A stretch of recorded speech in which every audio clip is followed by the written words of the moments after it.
I'll read from Gerald Schroeder's book, a few paragraphs from his book, The Hidden Face of God. Signal transmission by a neuron is totally dependent upon differences in voltage along the axon and across the neuron cell membrane. Our every thought and deed at some point reduces to a bioelectric signal. The voltage potential is induced by differences in concentrations, primarily of sodium, potassium, chlorine ions. An ion is an atom with one or more of its electrons missing, and so has a net positive electrical charge. I'll focus here on sodium and potassium. The concentration of sodium ions inside the cell is approximately 10 times less its concentration in the extracellular fluid just outside the cell membrane. The pattern for potassium is the opposite, being 10 times more concentrated within the cell relative to the extracellular fluid. These inequalities are maintained by pumps that operate across the cell's membrane. We house an alarmingly sophisticated technology of molecular dimensions.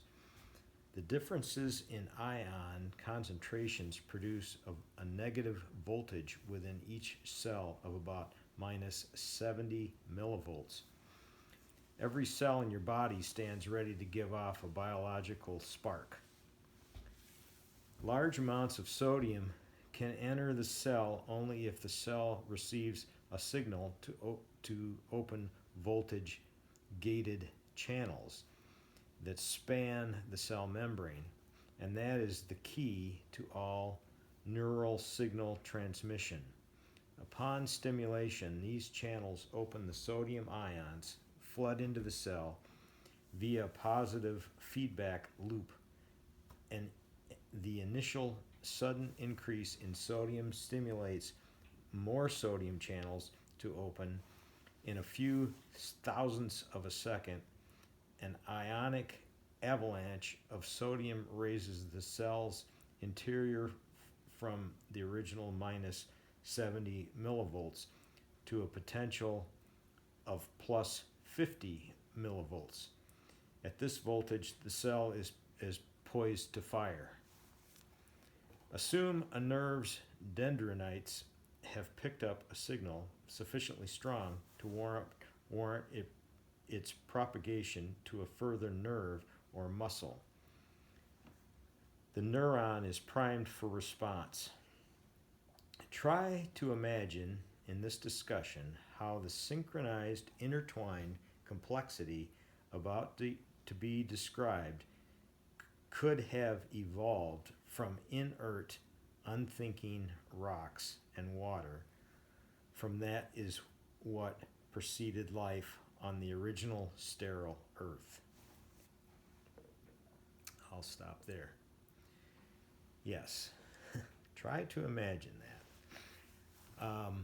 I go this afternoon for my therapy on my left side, on my I guess thoracic outlet, and all those nerves that are being twisted and compressed in the muscles. So I try to learn about the nerves, being that they cause me so much pain in this ladder of years, I guess you might say. But too cold to kayak today, so alrighty, you all have a good one. God bless.